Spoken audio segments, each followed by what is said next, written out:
Okay, good evening, everybody. My name is Jimmy Eaton, Vice Chair of Planning. I'm chairing the meeting this evening. This meeting will be live streamed at 6:30. The housekeeping. There are no plans for a fire alarm test this evening. If the alarm does sound, please use clearly the marked fire exits and assemble towards the right rear corner of the car park. Toilets are situated in the breakout area. Please switch off all mobile phones or place them on silent, please. Ensure no private conversations are taking place. Please remind the committee and speakers to speak into the microphone at all times so those live streaming can hear the meeting. Yeah, and first of all, now can we go back to the introductions, please? First on my right. Thank you. To the councillors. Councillor Daniel Ashworth, Britannia Lima Ward. Councillor Christine Gill, Goodshaw and Cribden. And Kenyon Haslingden. Matt Norton of Longholm Ward. Anne Hodgkiss Helmshaw. Julie Adshead, Whitewell and Saxheads. Now the officers, please. Stone Grimshaw, Senior Planning Officer. Claire Bradley, Senior Planning Officer.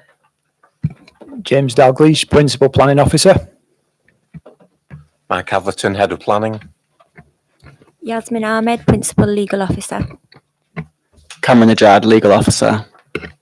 Okay, thank you. I will be taking items in the order they appear on the agenda. Procedure for public speaking. One person against for 4 minutes, one person in favour for 4 minutes, and 4 minutes for councillors. You will be told when your time is complete. You may leave after the item has been heard, but please do so quietly. The lobbying register has been taken round and available for public to view. The committee will not accept any notes being passed. Apologies for absence. Apologies have been received from Councillor Proctor. Councillor Gill is subbing. Are there any other apologies? No, thank you. The minutes of the previous meeting on the 2nd of September. Could I ask someone to move those, please? I'll move those, Chair. Have we got a seconder? Those in favour? Thank you very much. Declarations of interest. Any declarations of interest? No, thank you. Have we any urgent items? There aren't any. Thank you. Before we move on to the applications, please note that planning officers will only be outlining the statutory points and any additional information relevant for each planning application. Once the registered speakers have addressed the committee, members of the committee may then, if necessary, through me as the chairperson, ask for clarification on any points raised in the representation to the committee. No other questions of clarifications should be sought by committee members. We'll now go on to the planning applications. B1 2022/0451, land west of Market Street, Edenfield. I'll now hand over to the planning officer. Thank you. Thank you, Chair.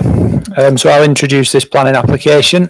It's a full planning application submitted by Taylor Wimpey for the development of 238 dwellings on land west of Market Street in Edenfield. The proposal includes associated infrastructure, landscaping, public open space and a new site access.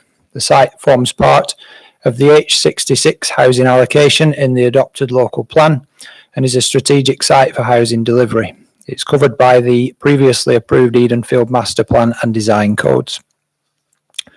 Site itself comprises undeveloped agricultural land located between Market Street and the A56. It's bounded by residential properties, a nursing home, a parish church and a recreation ground.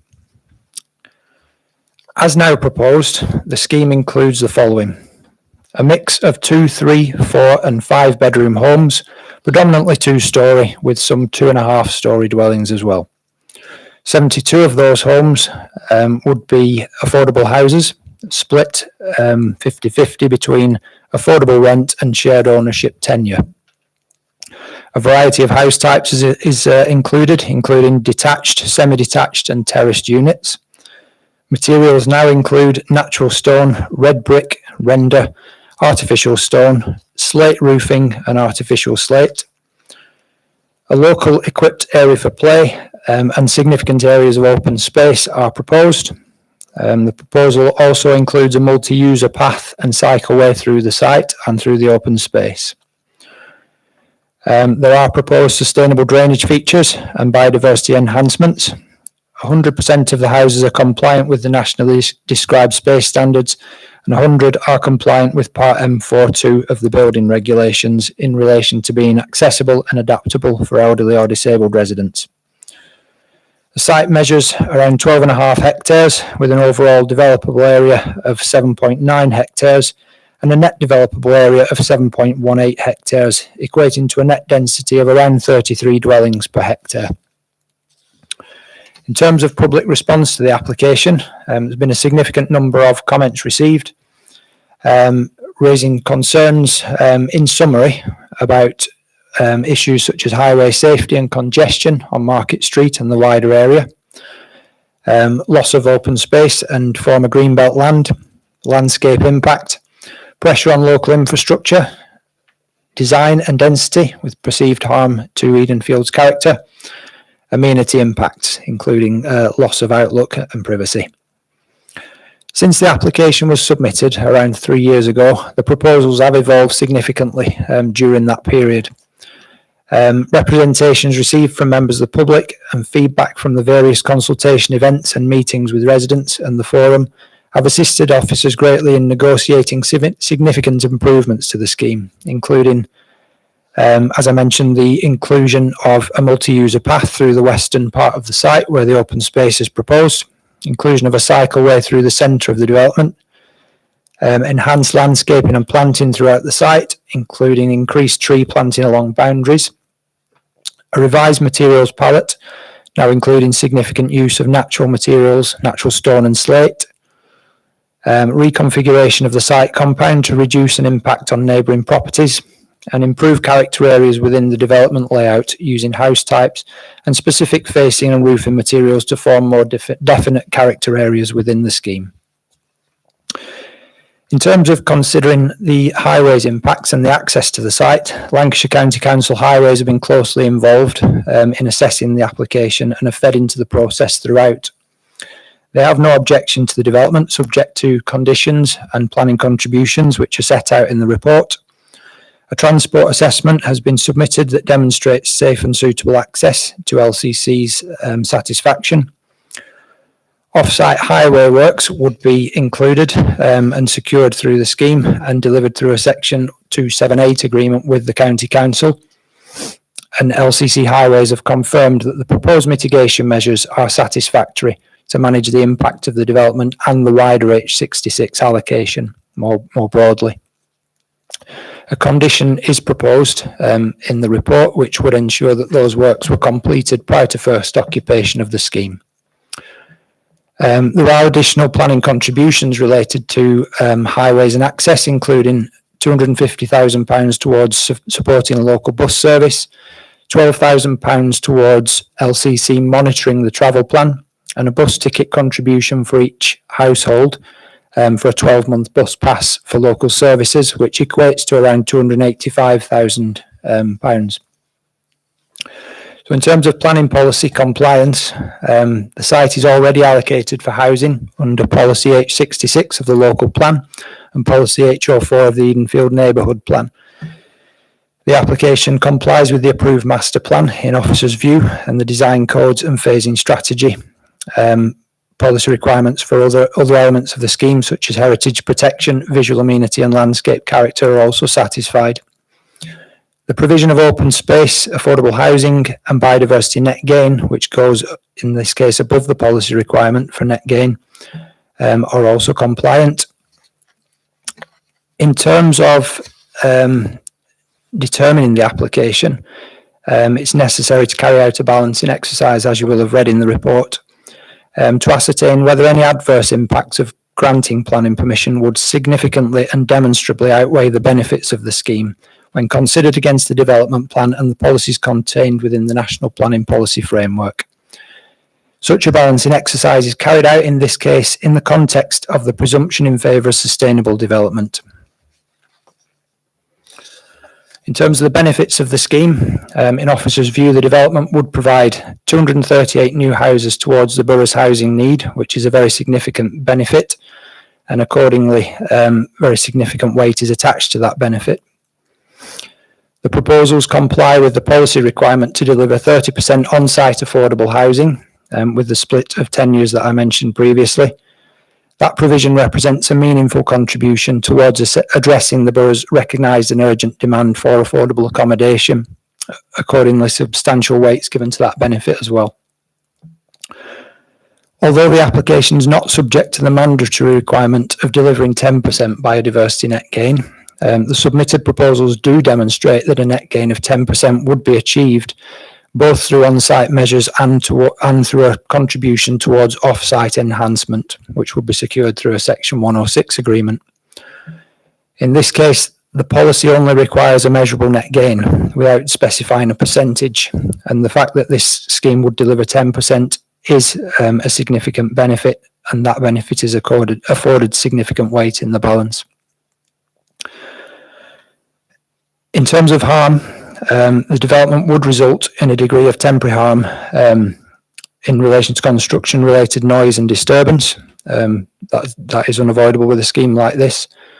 However, consultees and officers have suggested appropriate conditions to mitigate such issues to an acceptable level, and as such, only limited weight is afforded to that harm in the balance. In addition, the development will inevitably cause a degree of visual and landscape harm by virtue of being a large new residential development on an undeveloped area of grassland.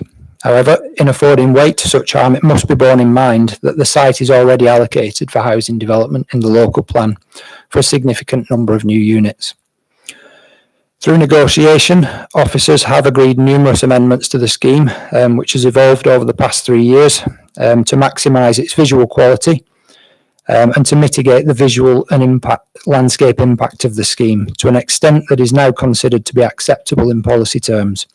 As such, only limited weight is afforded to that harm in the planning balance. The development would also result in some moderate harm to residential amenity in terms of a reduction in outlook for a number of properties, residential properties. Those properties which currently enjoy a very open outlook will experience a reduction in that outlook as a result of the new development, and that's recognised. And whilst this has been mitigated to a degree by amendments to the plans and proposed landscaping and planting, it inevitably will not altogether be avoided, and as such, moderate weight is afforded in the planning balance to that harm. So in conclusion, the proposed development would deliver a very significant number of new housing units, which is a significant benefit in a sustainable location on a site already allocated for residential development in the local plan. The applicant owns the site and has actively engaged throughout the application process with officers to address information requests and amendments that have been requested.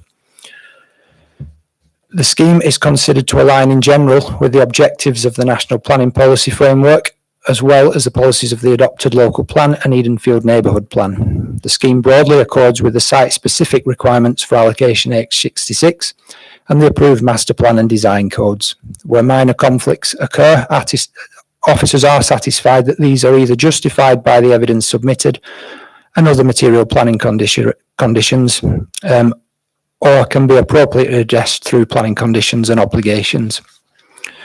And overall, having regard to the presumption in favour of sustainable development, any harm associated with a development of this scale is considered to be suitably mitigated, resulting as amended in a well-designed scheme that complies with national and local policy.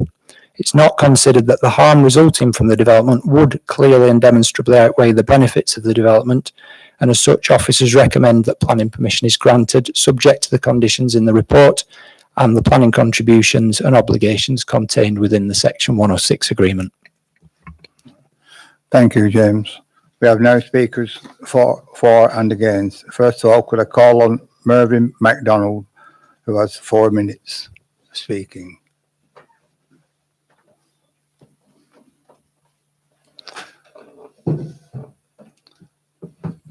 Yasmin, the officer, will tell you when you've 1 minute left.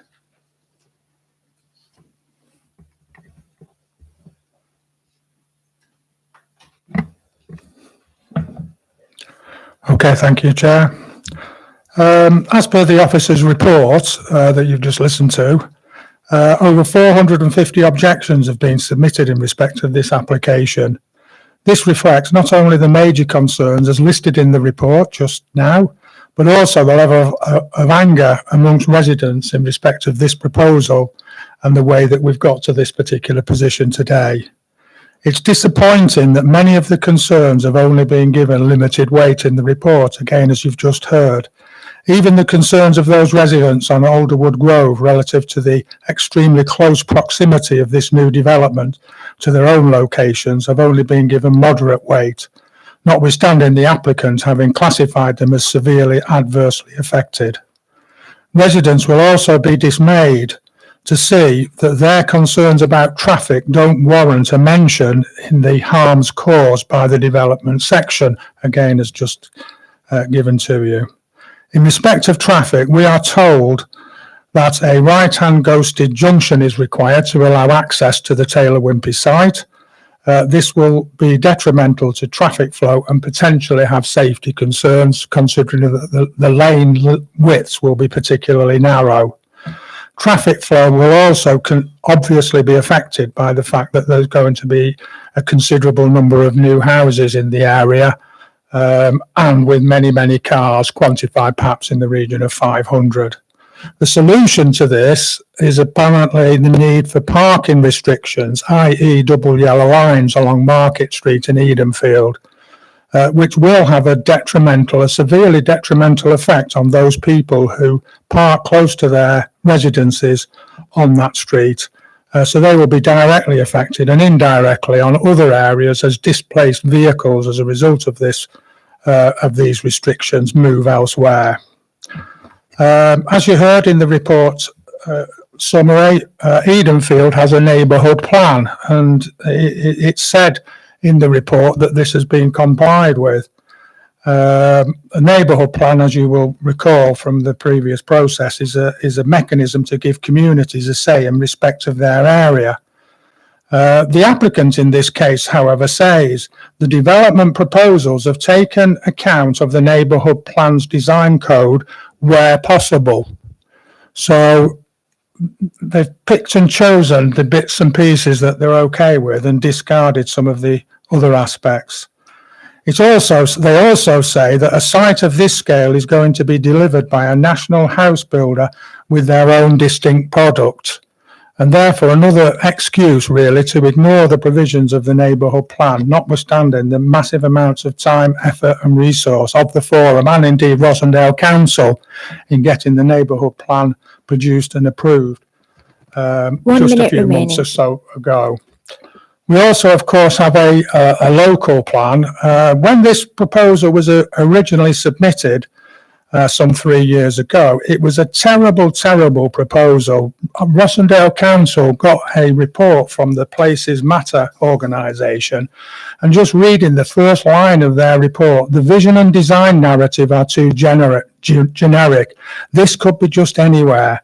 The landscape approach presents one lump and wall of development. Now, it's true that some progress has been made over the recent years, and the overall proposal is better than it was, but it is starting from a very, very low base, and it's our opinion that it's not gone far enough by any means. It's too cramped, it's too dense, 33 and up to 38 houses per hectare compared to the 29 houses per hectare anticipated when the local plan was passed. That's 4 minutes. Thank you. Is that okay? Have you a little bit left to say? No? I did have a lot left to say, No. but it's not going to fit in 15 seconds, so. Okay then, thank you. Just before you move, okay, it's over to councillors now. Has anybody any questions going to ask on what he has spoke on just now? If any councillors want to ask questions, please.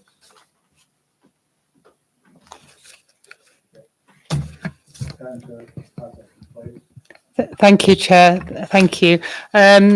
You referred to discrepancies between the design code in the neighbourhood plan and the actual design. Could you possibly give some detail or example of that, please?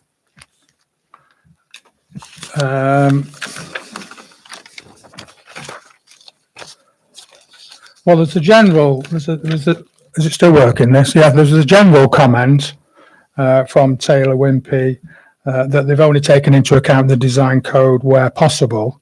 With regards to the policies, it's specifically policies D1 and D2 in the neighbourhood plan, which are quite comprehensive. There's quite a lot of them, but design and amenity of standards and village character, built heritage and character. So it's all to do with the designs of the houses, effectively. And that's where they say a site of this scale is going to be delivered by a national house builder with their own distinct products. We've still got in this proposal a lot of fake stone. Some progress has been made, but 3/4 of the houses are either fake stone or brick.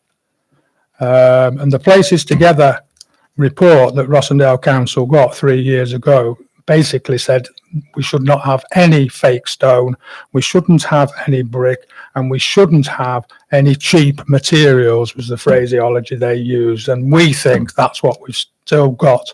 Not as much as we had at the beginning, but we've still got quite a lot of that. And it's not suitable for Edenfield, and it's not appropriate in terms of complying with, in our opinion, the local plan and the Edenfield neighbourhood plan. Thank you very much. Any other councillors like to ask questions? Councillor Gill. Thank you, Chair. I've just a question. You mentioned the fake stone, which is involved in the building materials.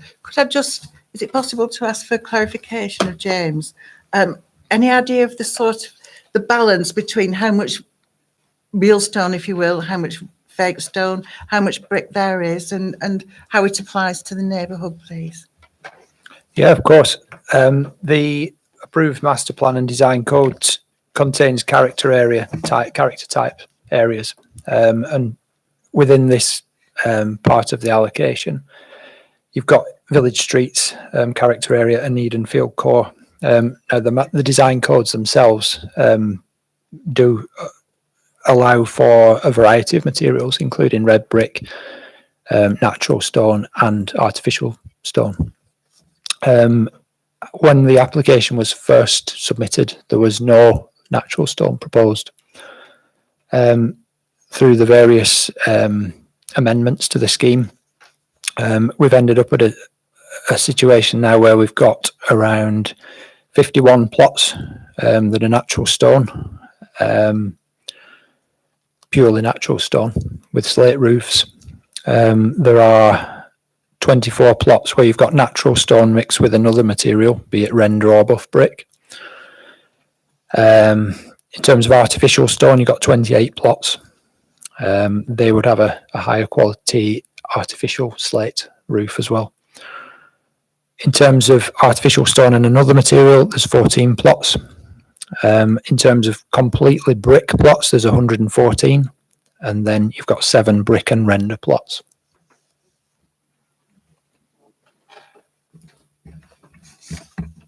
Okay, thank you. Any other councillors like to ask questions?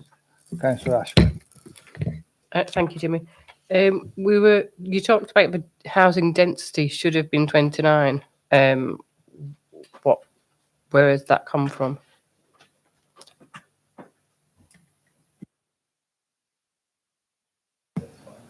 That's from the local plan as passed at the end of 2021. That was the density quoted in that plan as appropriate for the H66 site.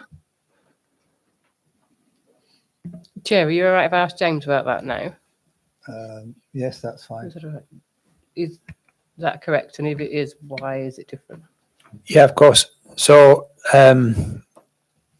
29 dwellings per hectare is specified in policy H66 for the entire allocation, H66 allocation.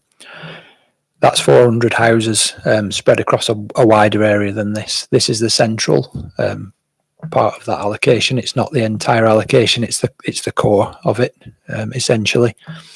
This site proposes a net density of 33 dwellings per hectare over the developable area of this site, which, being the central portion of H66, is considered by officers to be appropriate, having regard to the location of this site within the allocation and the layout and the proposed open space that's been put forward.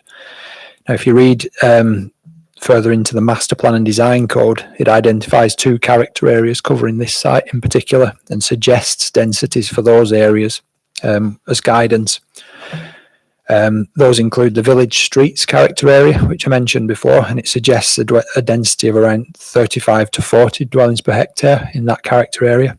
And then you've got the Edenfield core area as well, which suggests 26 to 30 dwellings per hectare. So this density of 33 on average across this site broadly complies with that guidance in the master plan and design code. As I said, it is slightly higher than the H66 policy figure for the entire allocation, but as I said, this is the central part of that allocation. That 29 dwellings per hectare is intended to be taken across the allocation as a whole. Thank you for that, James. Okay, any other councillors like to comment? Okay, I just one question, if I may ask. You mentioned that residents were given minimum weight to this application. Could you expand a little on that, please?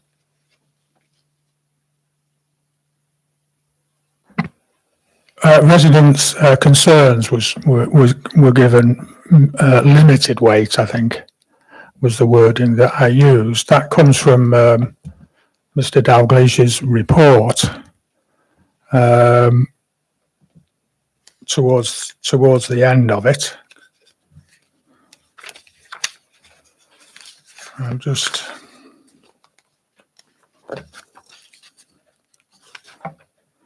It's in his harms caused by the development section, which is on page 24. I think he mentioned them in his presentation earlier. So it's to do with harm with regards to construction-related noise. It's to do with harm to the visual landscape. It's to do with harm in connection with obviously properties being built near to existing properties. What's disappointing in particular is that there is no reference to these issues about traffic and parking restrictions in this list. Okay, thank you. James, did you want to come back and comment on that or not? Yeah, of course.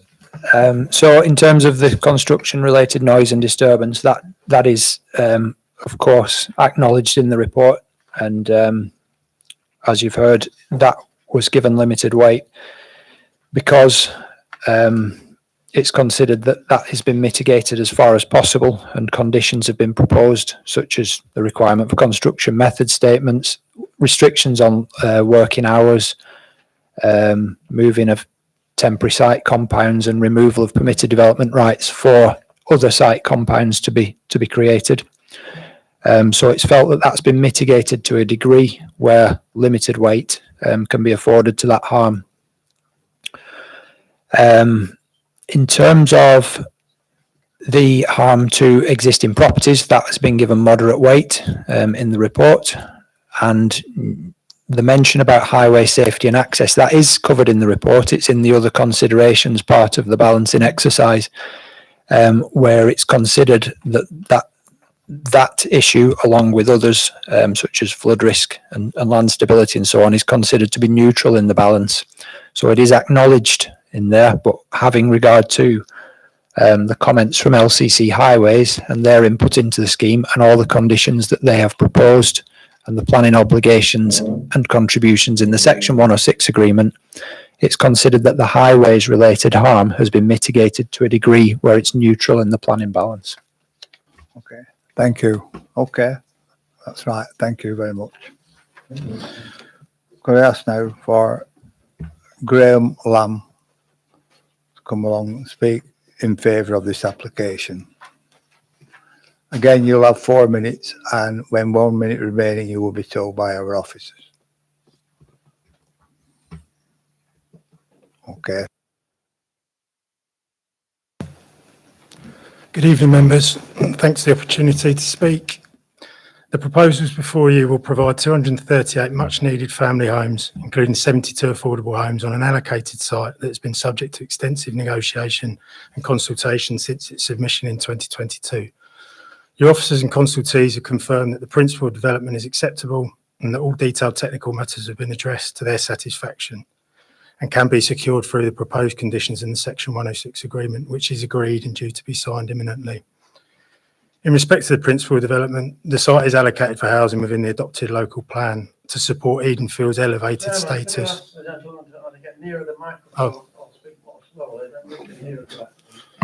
Sorry, I often get accused of speaking too loud, so apologies. It's allocated in the adopted local plan to support Edenfield's elevated status as an urban local service centre in the settlement hierarchy.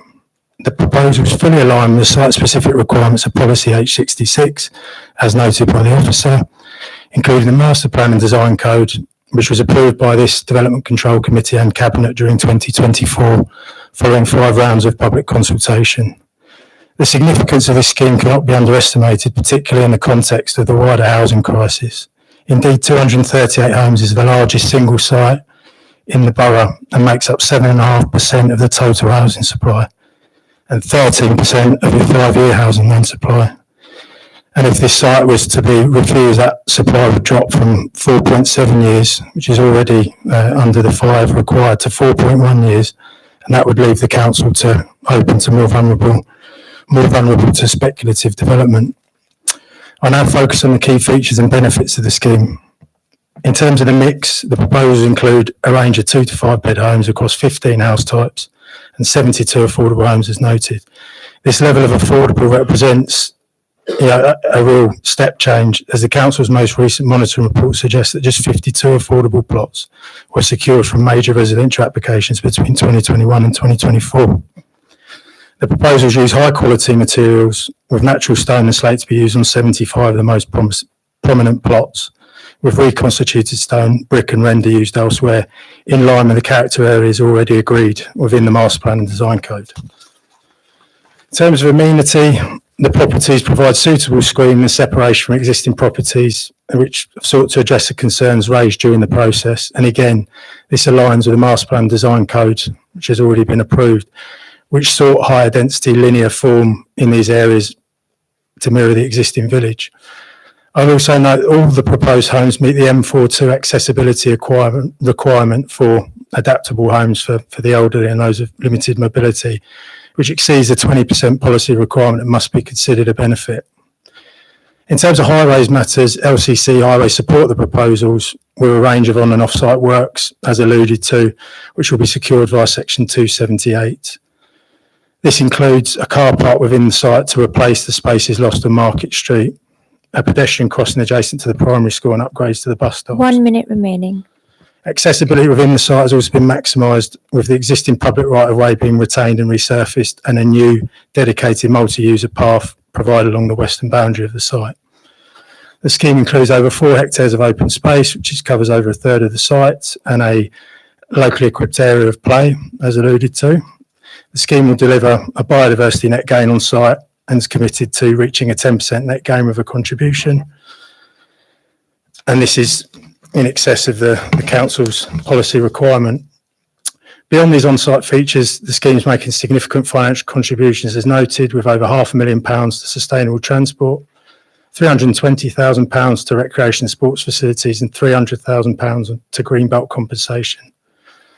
Finally, the proposals themselves will generate substantial benefits to the local economy, including jobs and investment through the construction process and expenditure from new residents. To close, your officers and consultees have confirmed that the proposals are acceptable and have recommended approval on that basis. As such, respectfully request that members support the officer's recommendation and approve this application to allow Taylor Wimpey to get on site and deliver these much needed homes. Rosendale. Thanks very Okay. much. Thank you. Any members for questions, please? Only on what is actually spoken on. Okay, councillor Norton. Yeah, thank you. You mentioned the parking that will be, I think, is it 13 spaces that are going to be Yes. supplied? Can you just explain how early in the development that will be done? So the 13 space car park is just off the site entrance. Obviously, it's been sited as close to Market Street as possible because the view is that it is to be used by existing residents whose parking's been displaced by the access route. I think there has been a bit of a misunderstanding on the level of parking that's going to be lost for that. It's obviously for the access junction, the visibility spray required, but according to the highways work that's been done, a 13 space car park for that stretch of road is sufficient to replace the level of parking that's been lost, and that will be implemented. The access road going into the site will be, within the first phase of development. So will the spaces that are created, they'll be created at the same, they'll be ready for when the spaces are lost on Market Street? Yes, they will be put in at the same time. There'll be a more detailed construction phasing plan which relates to all the measures on Market Street for this scheme and the other parts of the allocation. So there are planning conditions in relation to that to require the exact detail of the phasing. But yeah, the understanding is that car park is implemented very early alongside those junction works. Okay, thank you.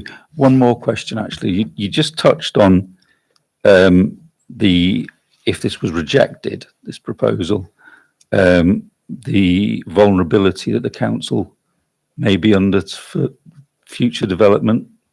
Yeah. Could you just expand on that?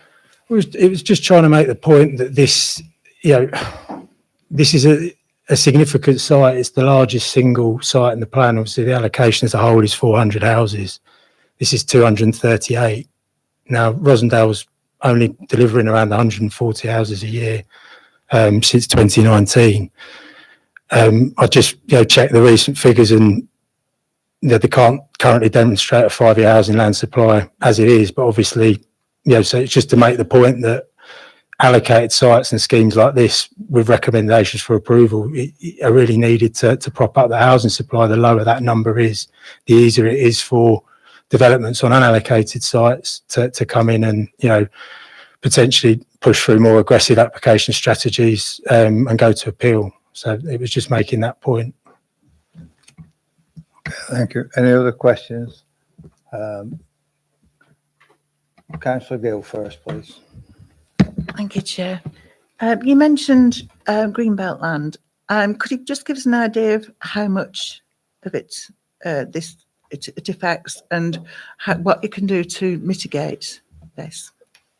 So this site was previously part of the Greenbelt, but was released along with the rest of allocation H66 as part of the local plan to meet housing needs. So the exceptional circumstances required to Greenbelt were demonstrated through that local plan process as part of the MPPF. The framework for the last 6 or 7 years has had a requirement for Greenbelt compensation. So where former Greenbelt land is developed, that the remaining Greenbelt is compensated for. Rosendale have developed a mechanism for securing contributions to Greenbelt compensation, which they have applied to this site. So it's a contribution of £297,500. And I think the bulk of that is to go for improvements to the public right-of-way and footpath network, but there's also improvements to Edenfield Cricket Club and I believe a few other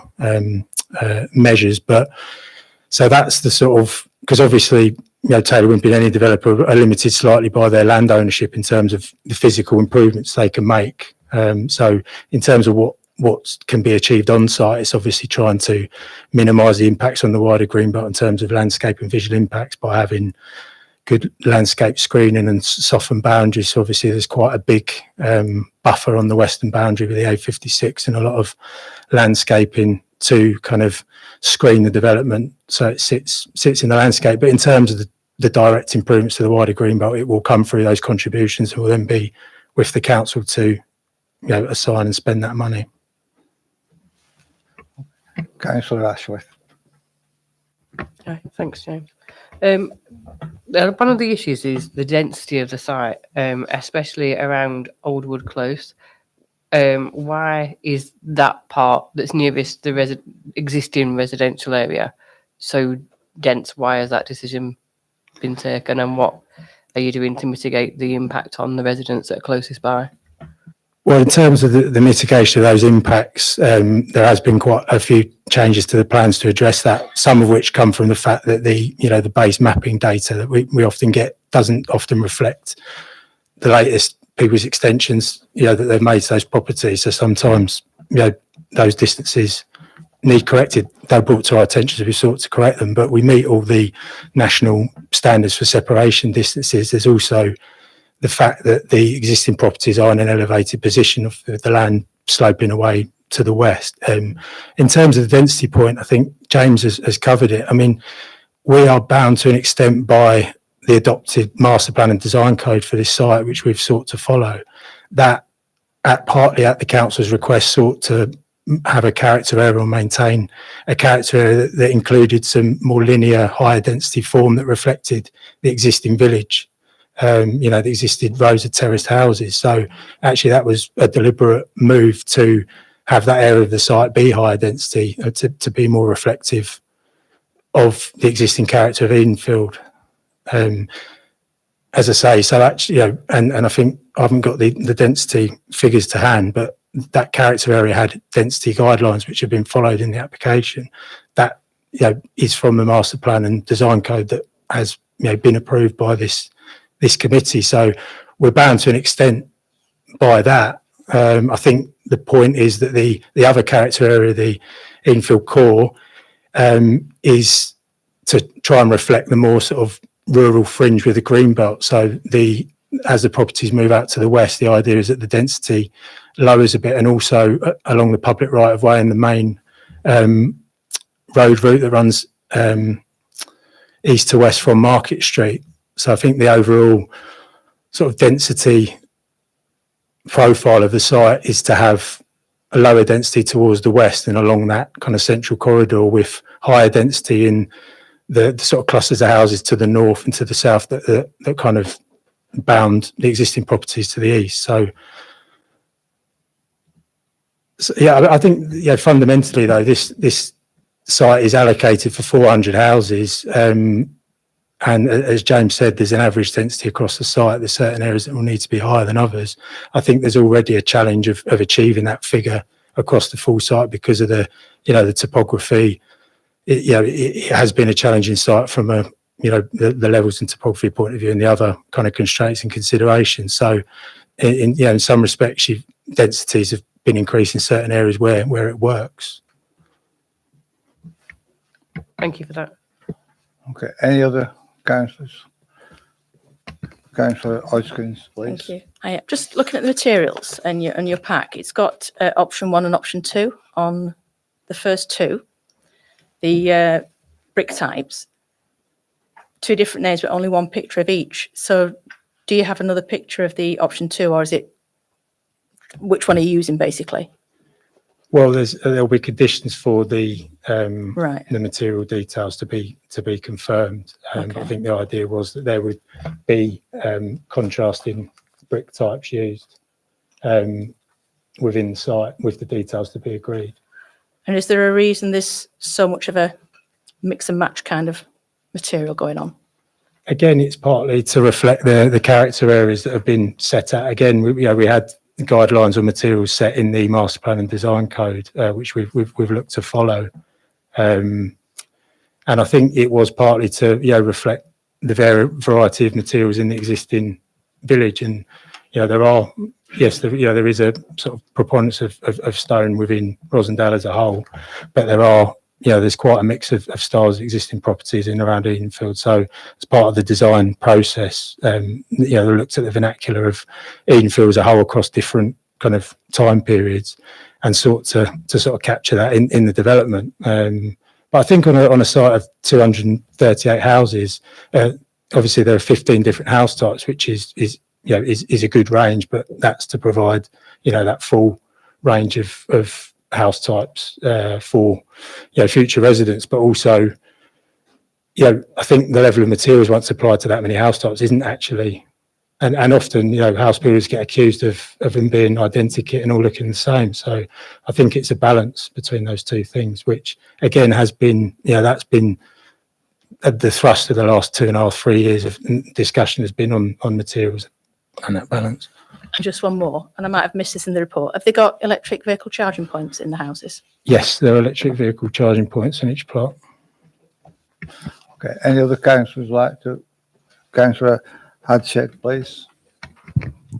Yes, are solar panels also included? Yes, solar panels have been included, and we were asked to provide some details in terms of the sizing and indication of how they look within the house type pack. And is that on all of the properties in the development? I don't believe it's on all properties. I'll have to double check that. Okay, thank you. Are there any more questions? Sorry, Councillor Chair. Ashford? Yes. Just another couple. You talk about the biodiversity net gain, which is applaudable because I know this site doesn't actually require it. But where is that going to be? So the site does require biodiversity net gain, but the application went in before the 10% net gain became a statutory requirement. But Taylor Wimpey's view is to try and get 10% where they can. So I think what we're actually doing here is getting, I think it's 5% on site, 5.5% with the remaining to be met off site for a contribution, which I think is equated to £57,000, which was agreed with GMU, Greater Manchester Ecological Unit. As I understand it, they haven't suggested a specific site for that to go to as of yet, but I believe the habitat that's being replaced is a kind of a grassland habitat, so it's fairly common. It's not a sort of niche or rare habitat. And they would always look for that to be replaced as locally as possible. So there's no confirmation of that. Again, that money would be passed to GMU to be spent and managed. Thank you for that. And just one more, sorry. The gentleman that spoke before you has mentioned that you've said that you're going to comply to the design codes where possible.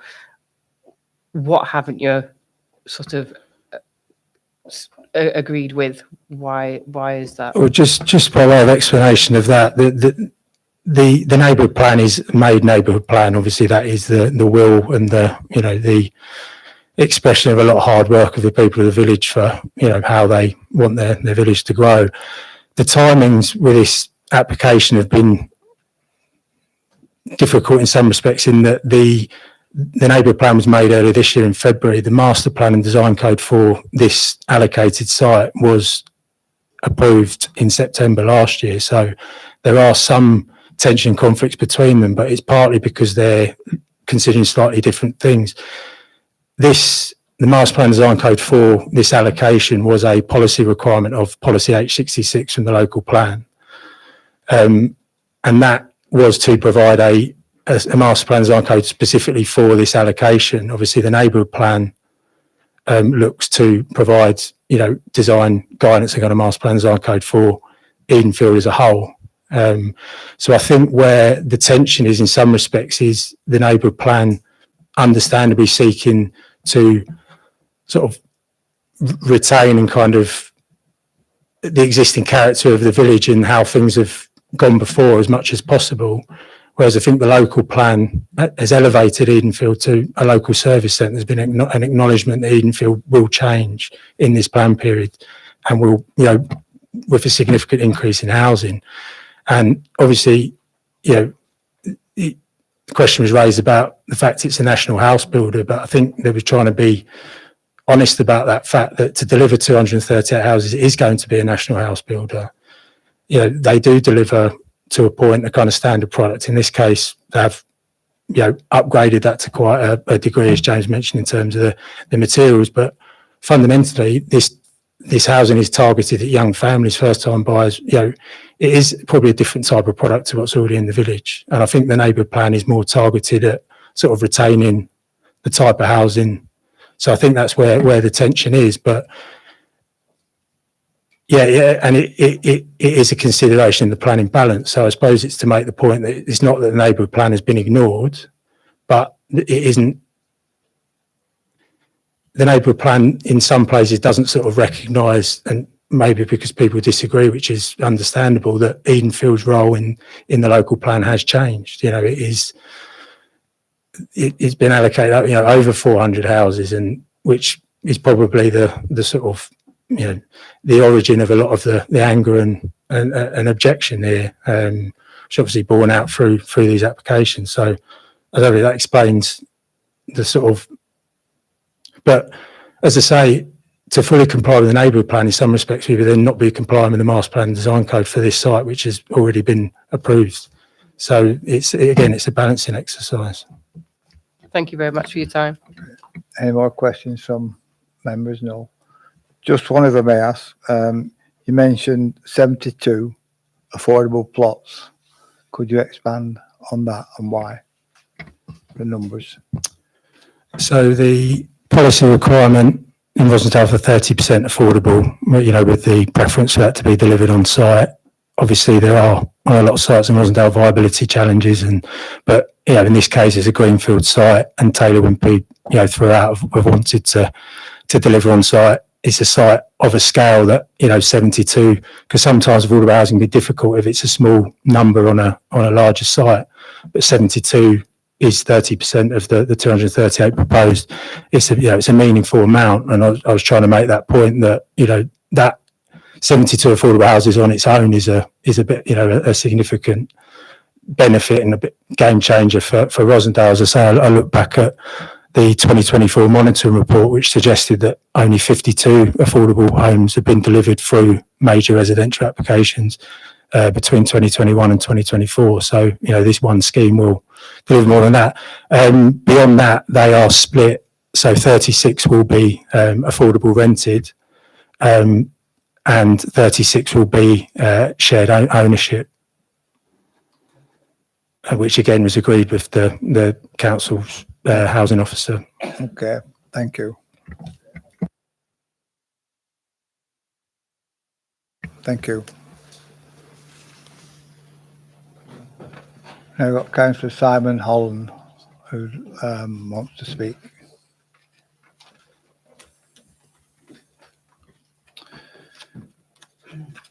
Again, you have 4 minutes, and we'll remind you with 1 minute to go. Thank you.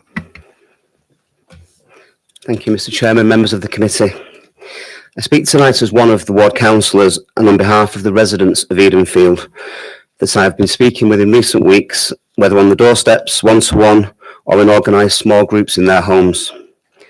There are also over 400 residents who, as already outlined tonight, have noted their objections to these proposals online. The number and broad nature of the objections noted online during the consultation phases cannot be ignored. And although I acknowledge that in response some changes have been made to the finer details of these proposals, they do not go far enough to mitigate the harm that these proposals will have on the village of Edenfield and on the daily lives of its current residents. Some examples of common complaints that I have received verbally or in writing are as follows. The outlined proposals are not sympathetic to surrounding occupiers. Separation distances between properties are inadequate. Minimal plot sizes do not constitute a high quality development. Even with the proposed Section 106 contributions, it's hard to find a net gain to the village regarding this scheme. And when will this vision board that has been talked about actually be set up, and who will be on it? In specific regards to the detailed Market Street corridor improvements, please note some quick examples of feedback I've received. Provision of Ghost Island right turn arrangements from the site is considered dangerous. Parking restrictions along Market Street for the benefits of traffic flow and site access.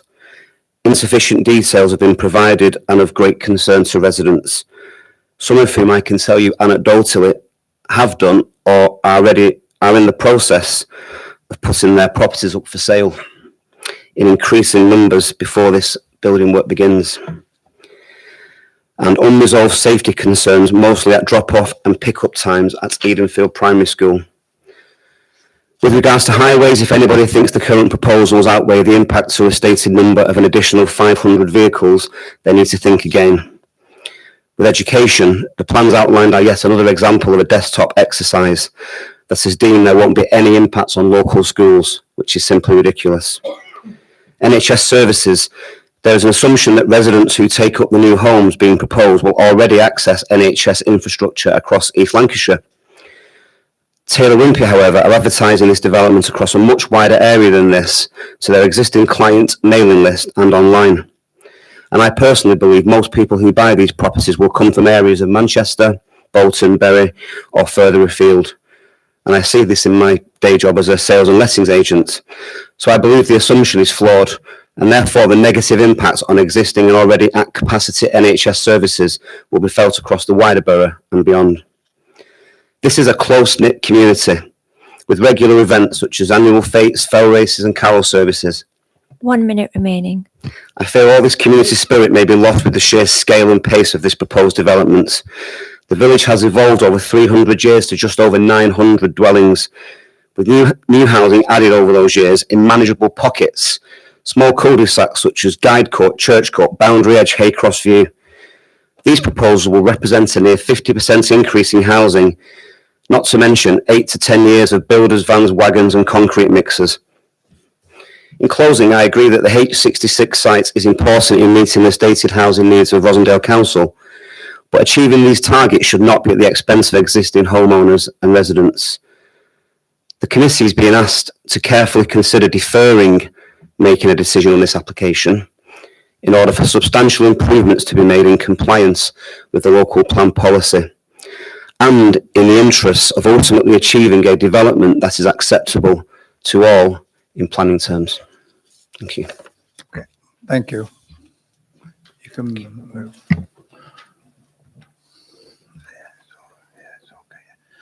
Okay, it's over to the committee now to clarify any questions you like of the officers. I'm going to make a debate on this now. Thank you.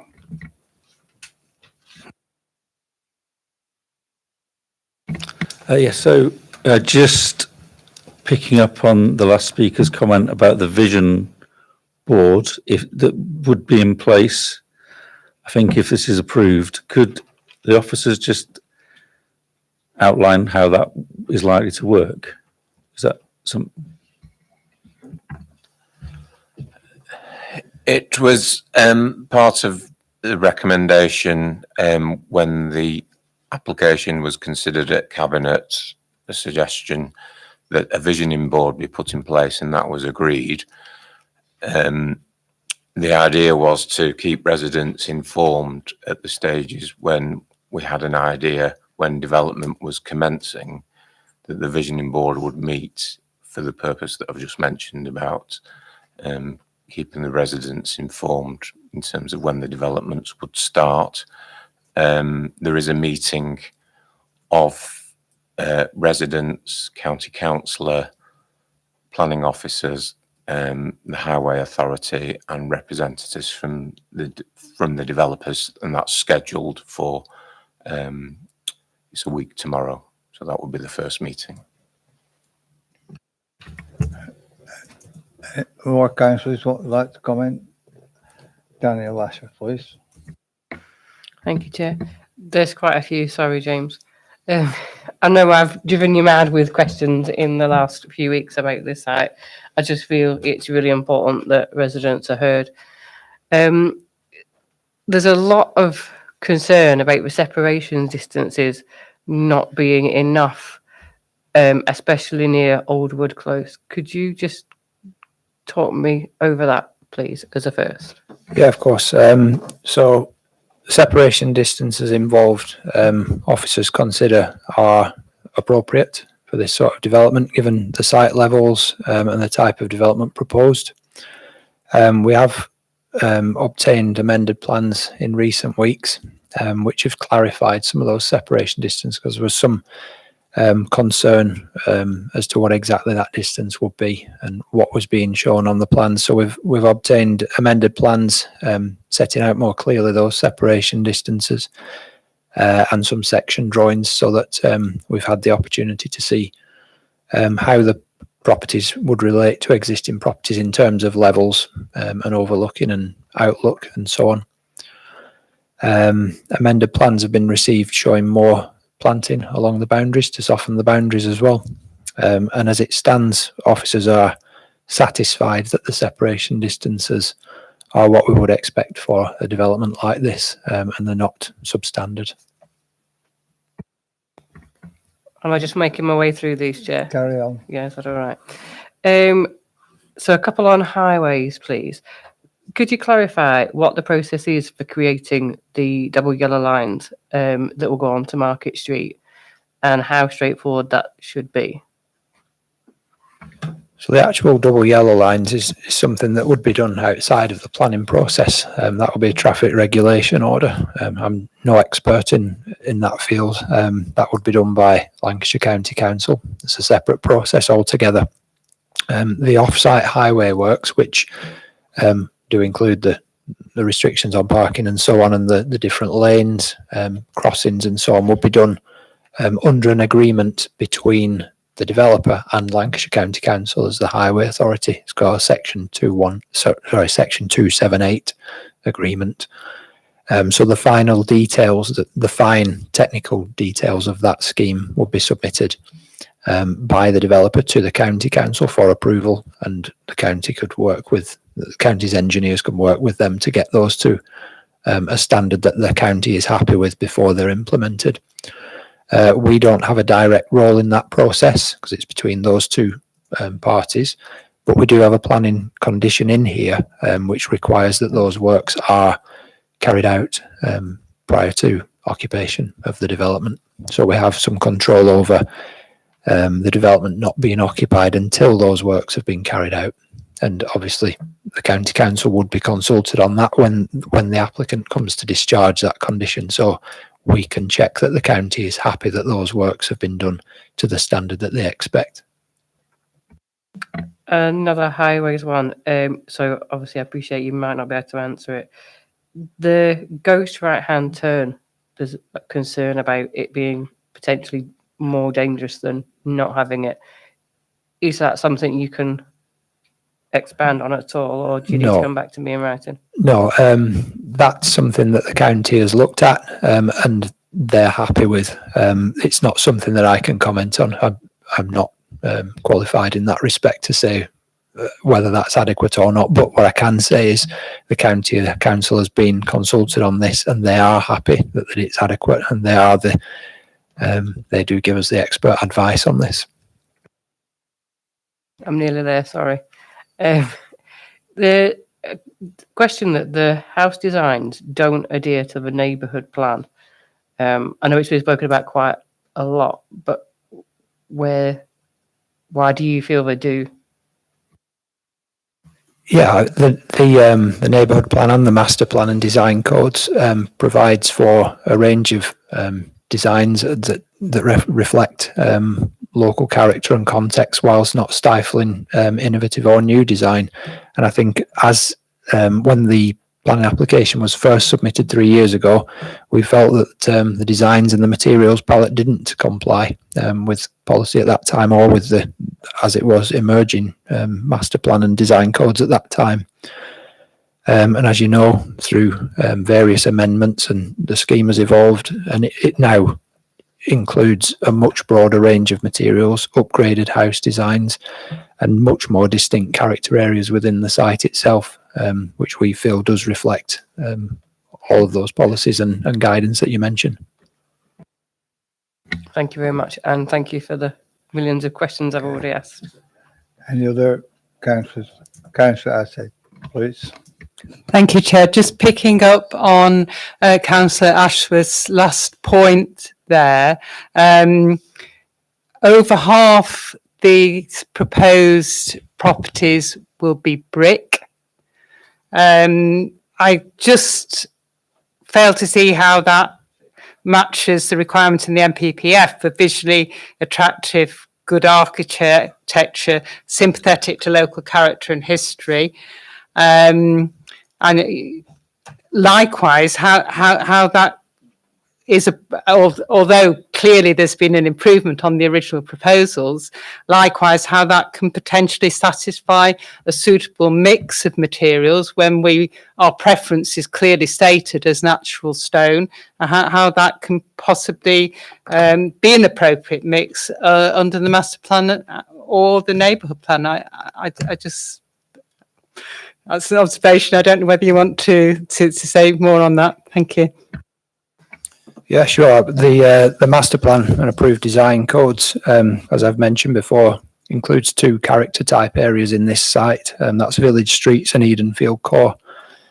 For village streets, the master plan and design code includes red brick render in a combination of a uniform effect and a varied tone brick, and both natural and reconstituted stone. Grey roofing, so slate and high quality modern equivalents. And we consider that in the village streets type areas, that's been achieved.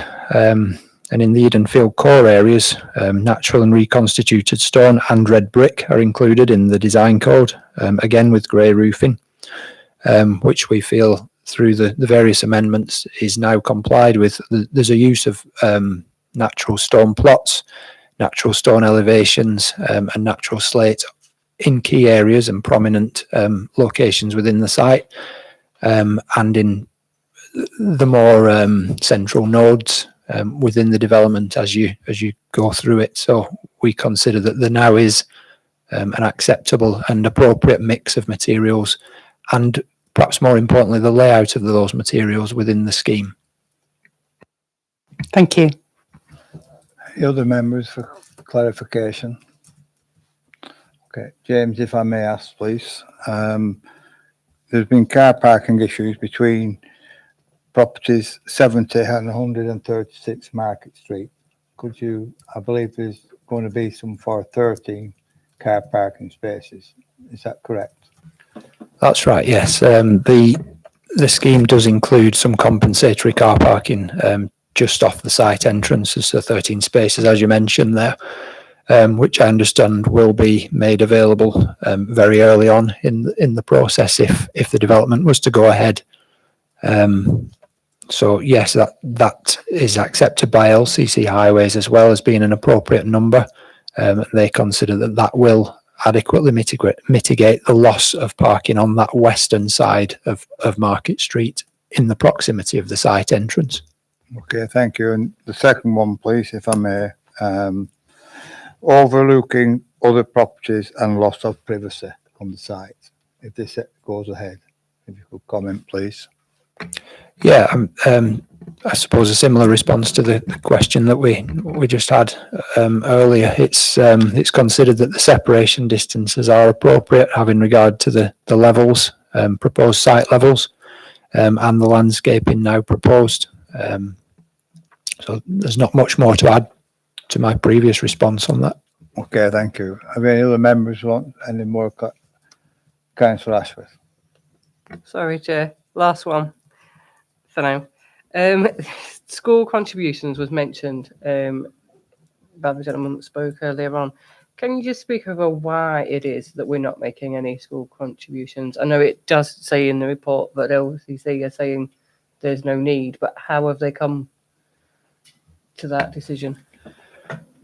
The honest answer is I don't understand fully the county council's education methodology for calculating projected need and demand on primary and secondary school places. But they have confirmed to us that they believe and their evidence suggests that there is capacity going forward in the schools within a reasonable range of the site.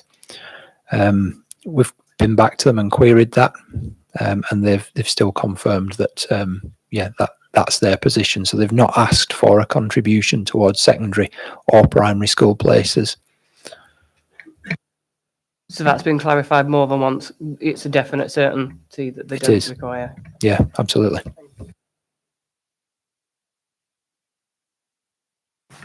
Okay, is there any more questions for the officers, please? Okay, before we come up to making decisions, I'll just hand you over to our Chief Officer, Mike. Thank you. There's been a few questions and comments about the density of developments within the design codes that were agreed last year. There are a range of different character areas within the overall Edenfield allocation, so not just this site for consideration tonight, the whole allocation. The densest part of this development that we're considering tonight, the village streets area. So within that agreed design code, the density of dwellings, the agreed figure was a range of between 35 and 40 dwellings per hectare. So that covers the part of the development that's been mentioned as closest to Alderwood. And part of the reason why the design codes have ended up with different ranges of densities in different areas is that, as has been mentioned, at the outset of consideration of the master plan design codes on this particular planning application, we consulted with a body called Places Matter, which is an external group made up of people with architectural and landscape architectural backgrounds, so completely independent of Rossendale Council. And they suggested adding some interest. One of their recommendations was to add some interest to the development by forming different character groups of different densities. So as you'll be aware, to make a decision in accordance with planning policies, and one of the requirements of H66 is the development is implemented in accordance with an agreed design code. So that density of development would be in accordance with that agreed design code. Thank you, Mike. Okay.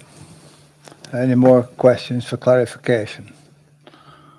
Well, we have a recommendation in front of us. Does anybody want to comment or make a decision at this moment in time?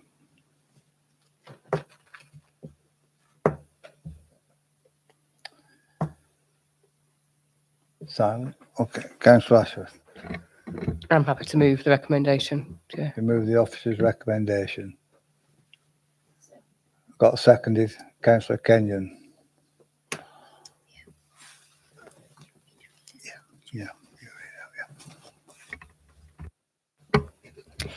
If you are voting in favour, you are voting to be minded to grant planning permission and that the determination of the application hereafter be delegated to the Head of Planning, Chair of the Development Control Committee and Vice Chair as per the officer's recommendations, including any conditions included in the report and the update report. Okay, so you've heard the recommendation. We've got a mover and a seconder. Those in favour of it, please. That's 5-4. Any abstentions? Those against? That's 2 against. So that application is clearly carried. Okay, thank you. We'll just give a couple of minutes there if any of the members would like to move the residents. Not a minute.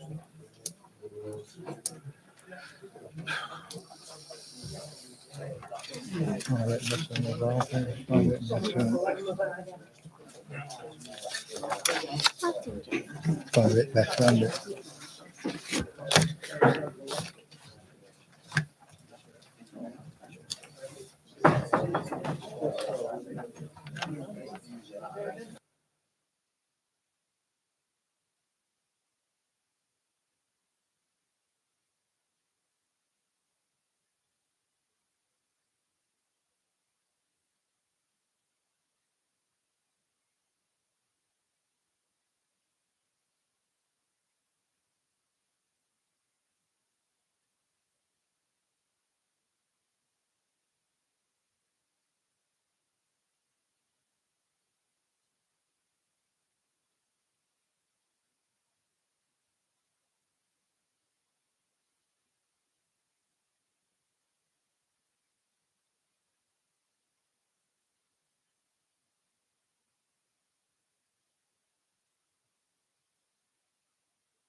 Okay, we'll carry on now.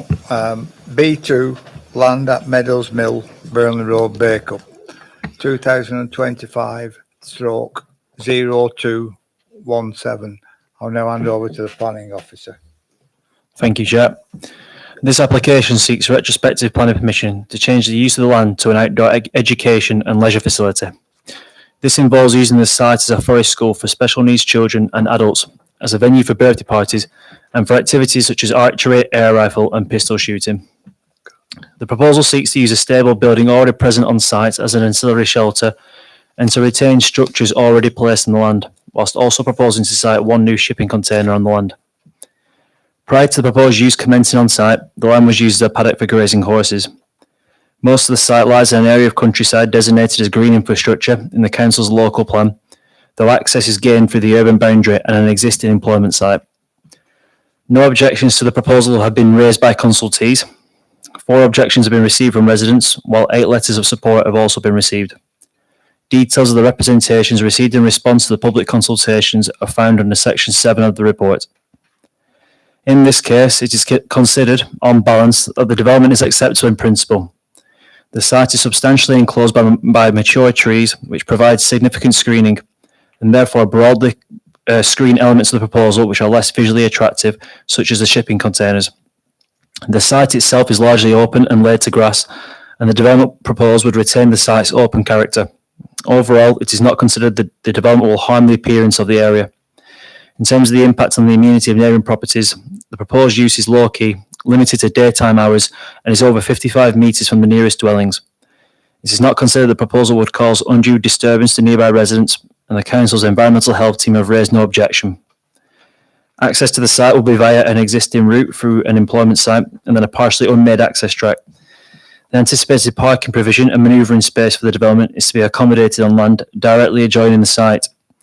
LCC Highways have reviewed the proposals and have raised no objection to the proposed access or parking provision. No trees will be removed to facilitate the development, while bat and bird boxes will be secured by condition to enhance the biodiversity of the site. In conclusion, it's considered that development accords with the framework and the council's local plan, and on this basis it is recommended that planning permission be granted subject to conditions including the painting of the shipping containers a suitable colour, hours of operation, tree protection measures and ecological enhancements. Thank you. Thank you for that. We have now got Simon Morehouse who would like to speak on this item. You have 4 minutes, Simon, and we'll remind you when you have 1 minute to go. Thank you. Good evening. My name is Simon Morehouse, and together with my wife Bev, we run Woodsage Outdoor Education, a family-run, award-winning organisation based here in Bacup. Both of us are qualified teachers, and we deliver inclusive, nature-based learning for schools, SEND pupils, youth groups, families, and corporate groups. Woodsage is more than just an activity centre, it's a community asset. We support local schools and SEND pupils, offering tailored outdoor learning. We work with vulnerable and challenging young people, providing therapeutic, skill-building experiences that build confidence and resilience. We host family events and inclusive activities, encouraging intergenerational engagement. And we contribute to local tourism, drawing visitors from across Lancashire and beyond. Our activities are low impact and designed to enhance, not disrupt, the rural character of the Rossendale Valley. We're proud that our work has been recognised, whilst in Bacup twice receiving the TripAdvisor Traveller's Choice Award, and this year being shortlisted in the 2025 Northern Enterprise Awards for outstanding achievement in outdoor education and youth development. We understand that concerns have been raised about traffic, noise, and the environment. With regards to traffic and access, we operate strictly by appointment with staggered bookings and small groups, often arriving via car share or minibus, and Highways have raised no objections. In relation to noise and disruption, we've taken decibel readings during sessions, and results show that there is no increase in ambient noise levels. In fact, the nearby main road is significantly louder than anything we do. In relation to environmental impact, far from damaging the environment, we enhance it. We're entirely off-grid, we're environmentally friendly, minimising our footprint. We've planted approximately 300 willow whips to enhance biodiversity and to stabilise the soil, actively controlling the invasive Himalayan balsam and creating a bug hotel and wildlife areas within the site. And our CCTV shows deer regularly using the site. Our land management protects biodiversity and demonstrates that education and conservation can go hand in hand. To continue supporting the community effectively, we respectfully request 2 modest adjustments to the current conditions. Easing of condition 3 to allow occasional evening use for small supervised community groups, such as the local Girl Guides, who've been clients for over 6 years with us, and similar organisations. These sessions would remain infrequent and low impact, and decibel readings confirm that no change to the ambient noise, ensuring that we wouldn't disturb the neighbours or the wildlife. And we also seek permission to open from 10 AM occasionally on weekends and bank holidays, not 11, reflecting the needs of families and youth groups who participate in outdoor learning during those times. This small adjustment would improve access while maintaining our careful management of visitor flow and traffic.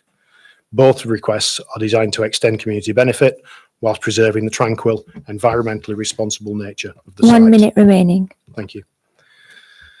Woodsage supports the Council's 2040 vision for Bacup and Haslingden, especially in the themes of enterprise, people and place.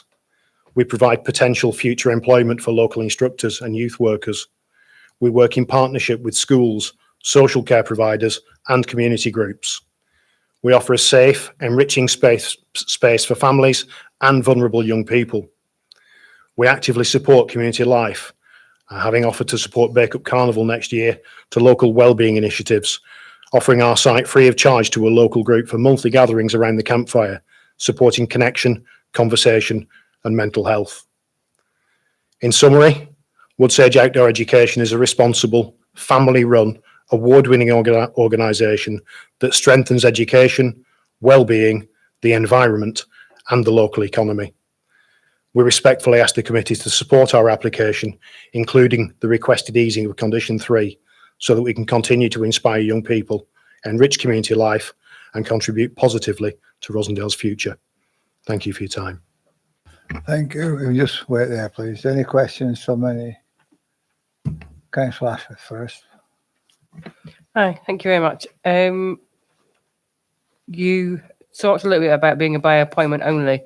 So are you sort of checking on sort of parking and travel arrangements so you know that you're not going to be disruptive with your parking arrangements? Yeah, each activity session is an hour long. Some customers do choose to have 2 sessions, staying with us for just over 2 hours, but we always leave at least half an hour between client groups. So we've got clear space for one group to leave and one group to arrive. Councillor Gill.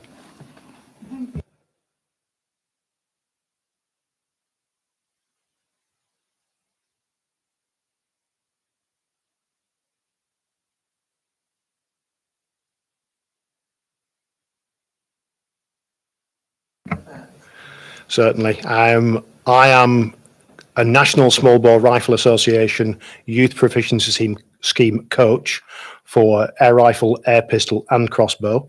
We have deemed this site to be unsuitable for crossbow, so we're not offering that. And in the past, I've been the trainer for the National Small Bore Rifle Association, training people to run sessions with young people. So I've got a wealth of experience in the shooting sports. Archery, I'm an archery GB leader, instructor, they keep changing the titles, and have been since around 2008. And with regards to tomahawk throwing, there are no official national governing bodies, but there is a Knife, Axe and Tomahawk Throwing Association who run accredited training, which is accepted by the likes of the Scouts Association. And I've been across to their headquarters and taken part in that training as well. So safety is paramount. We've been trading as Woodsage since 2014, and we've got an excellent safety record with no injuries. Okay. Yes, okay, that's fine. Thank you. It's just concerning the asking for permission to use the site in the evenings. And I'm just thinking if things like pistol shooting, I think that's got to be a noisy thing, I presume. that will, I'm thinking of the local people, the people who live around and how it could affect their life. The air pistols that we use are very quiet. Whilst we've been conducting sessions, we've actually struggled to get a reliable decibel level because the road is louder than what we're doing. On Thursday, we had a school group in doing mixed activities. I stood at the gate entranceway to the field, which is 55 to 60 metres away from the nearest dwelling, and the decibel level was at 61 decibels, which is the level of a normal conversation. And that still had 55, 60 metres in which to disperse the sound, even not taking into account the buffering of the local trees as well. So noise isn't really an issue with the activities that we provide. Yes, yeah, just the same. I'm just thinking, would these be carrying on until 10 o'clock? No, Because no. presumably everything is much quieter then. People are settling children and Yeah. going to bed. So In the year that we've been on site, we've run one evening activity. So this isn't going to be a regular occurrence. By a sheer coincidence, the gentleman who spoke first is one of my former clients. He came with the 41 Club, which is a part of the Rotary Club, and they had an evening session with us, which lasted an hour. And they were off site by 8 o'clock. We are restricted very much by light. We are completely off grid. We have no electricity and no lighting. So we can't work into the hours of darkness. We wouldn't want to work into the hours of darkness. We both have busy day jobs as well as this. So this is very much an occasional request. Like I say, the local Girl Guides have been a client for the last 6 years. And they've already booked us for 2 sessions at their headquarters in Bacup for 2 sessions in November. So it was just on the odd occasion, we'd just like a slight easing so that we can cater for youth groups and community groups. But Councillor Hodgkin first. Hiya. Just on the condition 3, when you were looking at changing that, it says that you're going to be open Saturdays and Sundays and bank holidays. Bit of a piece of string question, but how many bookings do you envisage to get weekends and bank holidays? It is a piece of string question. It's very difficult to answer. On a typical weekend, we would possibly do 2 or 3 activity sessions. We don't like to stack activities. So if we're having a birthday party, we will only do 1 birthday party in that day because it's quite tiring for us. And also we have to turn the site around quickly for the next activity. We have a restricted space so that it is a multi-use space. So if we're doing archery and the next customer wants the air rifles, we have to literally pack one away, get the next one out. So by virtue of the fact that we're setting up and taking down, we don't have large numbers of bookings. The request to go to 10 o'clock is primarily because recently I've had a person from the National Youth Advocacy Programme asking for a 10 o'clock booking because the person he supports works at the weekend in a fast food restaurant and he can only get there for 10 o'clock. And that would discount his ability to attend us. If we can't open till 11, then he couldn't come for that session. No. Okay, thank you. Just picking up again on your request about section 3. Obviously, you've specified 10 a.m. at the weekends. You haven't specified, I don't think, what scope of what hours there could be for the evenings.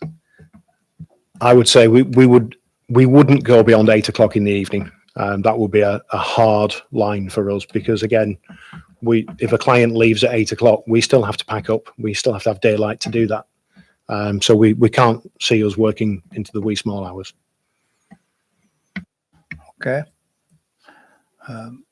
Could I ask a question? You say you support local employment. Could you expand a little on that, please? At the moment, it's purely myself and Bev. If the business does succeed in taking off and encouraging more schools to use our facilities, we're currently occupied Tuesday to Friday. We could potentially look to offer an employment position for an assistant. We have had, bizarrely, our daughter did a full outdoor apprenticeship with us. She did a level 3 activity leaders apprenticeship. And if the business takes off again as it did pre-COVID, then we could look to be in that position again. But we also support the local schools. We buy our produce quite locally. We use the petrol station just down the road for the butchers. So we're putting money back into the environment, back into the area as well. Okay, thank you. Any more questions from members? No. Okay, thank you. Now I've got Councillor Driver, please.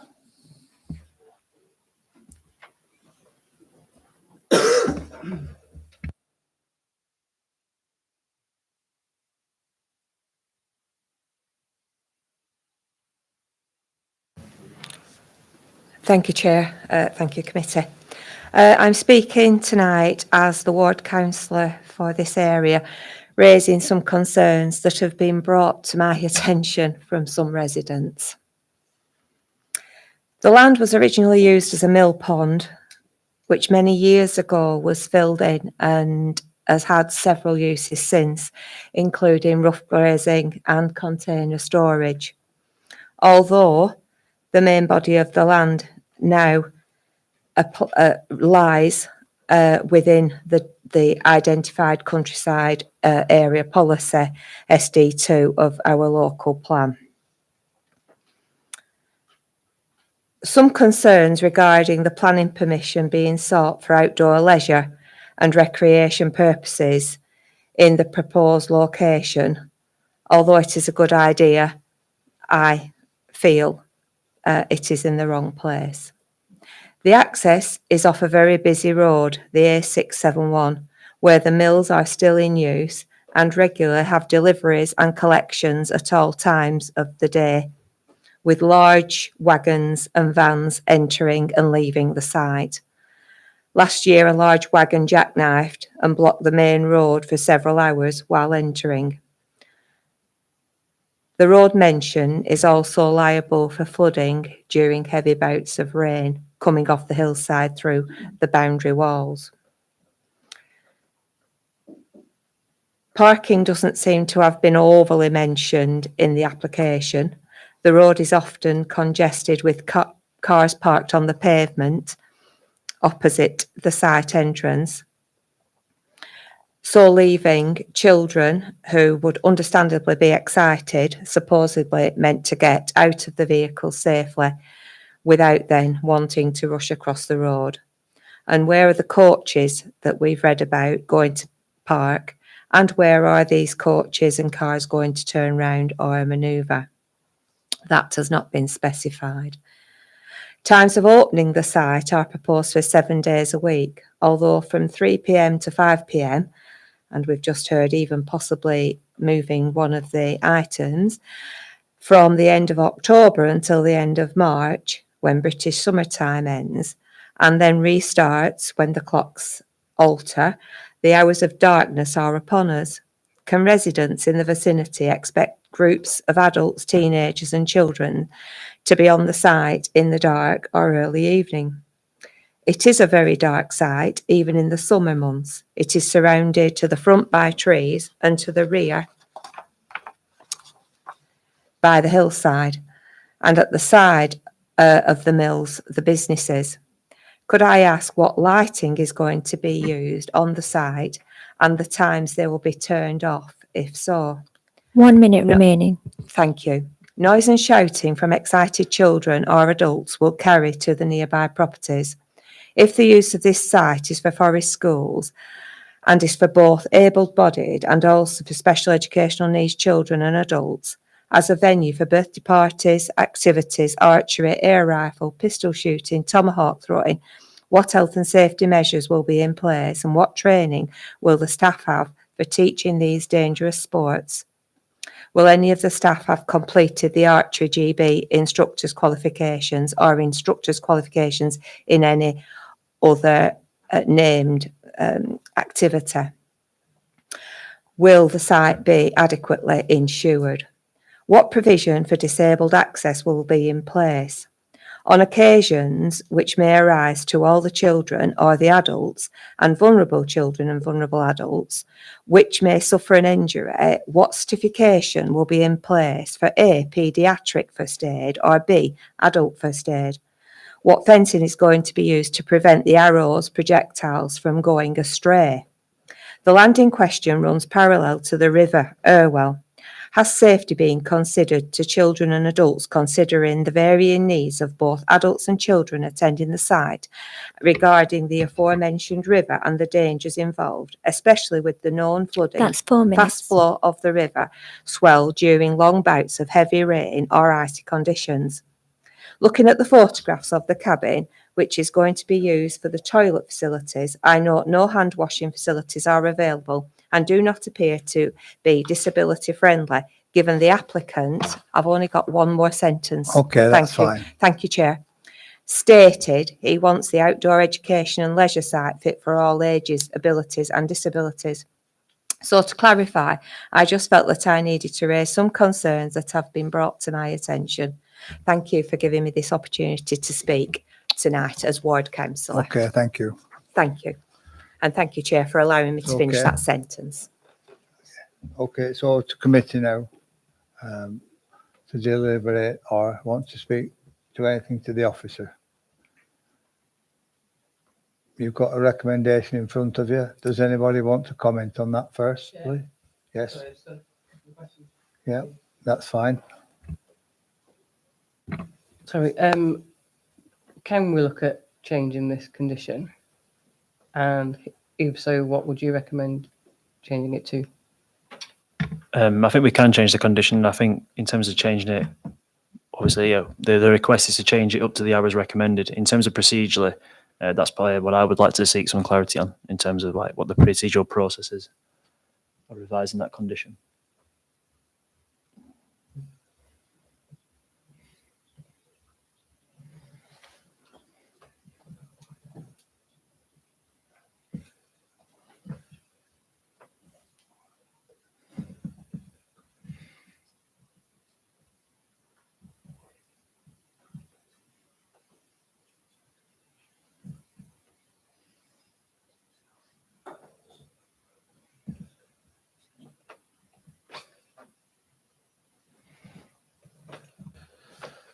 We think possibly the best way to do it would be to reconsult with the statutory consultees, take advice on that from them, gaining their opinion on the changes proposed, if there is any proposed change to the condition.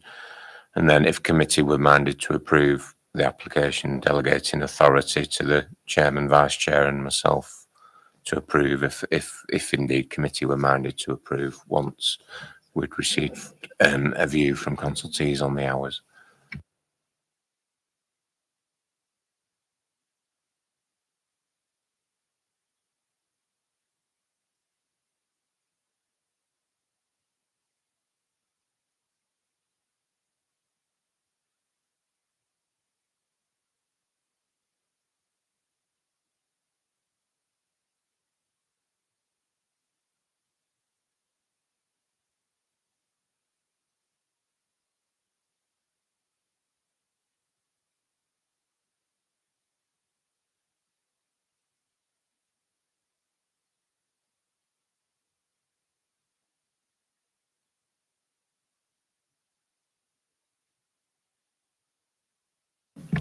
Yeah, understand your concerns. I think we can obviously raise this direct with our environmental health team, and I'll discuss with the applicant as well in terms of the kind of full nature of the proposed extension, whether they do want to be using, pistol shooting until 8 p.m. on, and how frequent it would be. Yeah.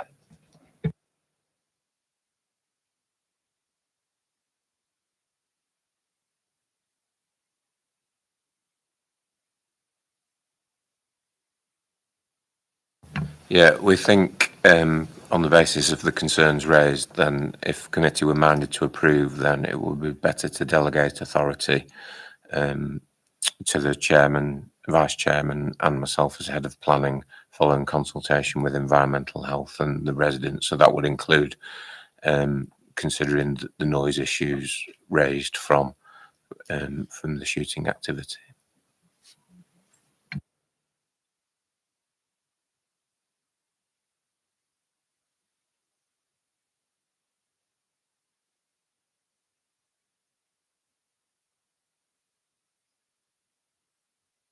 I don't have any details on that now in terms of the specific, around hand washing. People using toilets, they need to wash their hands. Chair, is that? Yes, okay, yeah. I think it mentioned there were Portaloo Tavern, didn't there? We do have off-grid toilets, and we also have hand washing facilities. It's in the form of a water container with clean water. We have a washing up style sink with eco-friendly soap, so the pupils can wash their hands from running water from the water carrier into the washing up bowl. We then have a paper towel system where they can dry their hands with a bin situated next to the wash hand station. And then because it is green soap, we can then literally just throw it on the floor. It causes no harm to the environment at all. So there are hand washing facilities.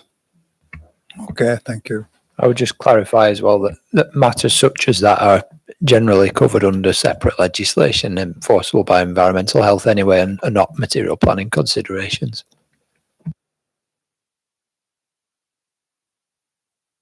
I'm happy to move the recommendation, Chair.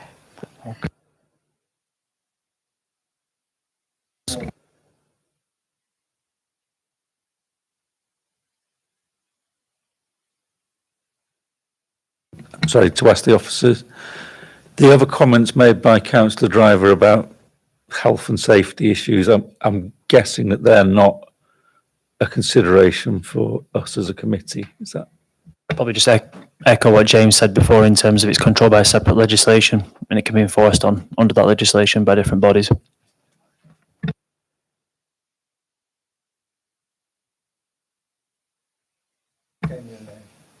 Can I second the recommendation, plus the issues for the hours and things are delegated to chair, to vice chair and planning manager, please?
If you are voting in favour, you are voting to be minded to grant planning permission and that the determination of the application hereafter be delegated to the Head of Planning, Chair of a Development Control Committee and Vice Chair, including any conditions included in the report.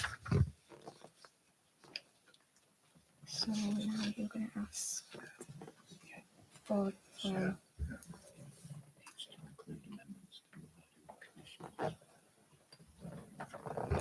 and including amendments to condition 3. Okay.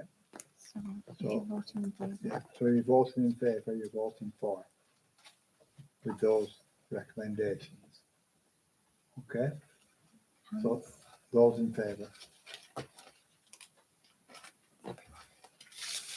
Clearly carried. Okay, that's clearly carried, thank you.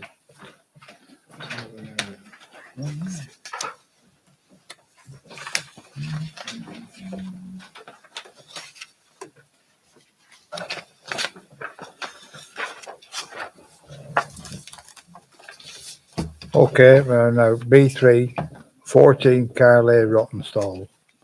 I'll now hand over to the planning officer to highlight the key points. Okay. Thank you, Chair.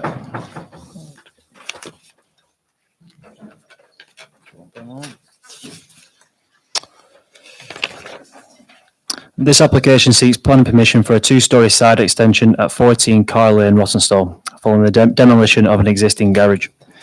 The extension will be subservient in scale, set back from the main frontage, and designed to harmonise with the existing dwelling using matching materials and a hip roof. It will not result in a terracing effect, and it will retain sufficient garden space.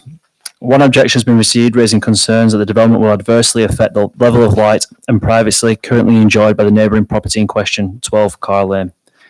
While the extension is likely to affect light to a neighbouring first floor bedroom window to some degree, it would not be affected to the extent that a refusal of the proposal could be reasonably justified on such grounds. The neighbouring window in question would stand to one side of the opening and is located at first floor level. The extension will stand around 5 metres from this window and would contain a hip roof to slope away from the window, and it should be acknowledged that the application's property existing side wall is around 8.5 metres from the window. No windows are proposed on the side wall of the extension, and the condition has been recommended to prevent windows from being installed on the side elevation in the future. Overall, it is not considered that there will be any loss of privacy for neighbouring residents, despite concerns to the contrary. Free off-street car parking spaces will be provided, including one in the new garage. Although vehicles will need to reverse onto Carr Lane, this is consistent with current arrangements and deemed acceptable by highways. The application is only before members because the agent is an elected member. In conclusion, the proposal is considered to accord with the framework and the local plan and is therefore recommended for approval subject to conditions. Okay, thank you. Right, we have nobody to speak for or nobody against, so it's straight over to the committee. Councillor. As this would normally not come to committee, unless there's anybody wants to comment, I would recommend I would go with it. Okay, you heard that. Does anybody want to comment before we go through? Okay, we've got someone who's moved it. Have we got a seconder? I'll second that, Chair. Councillor Ashley. Okay, all those in favour? That is clearly carried. Thank you. Don't see wasting any time.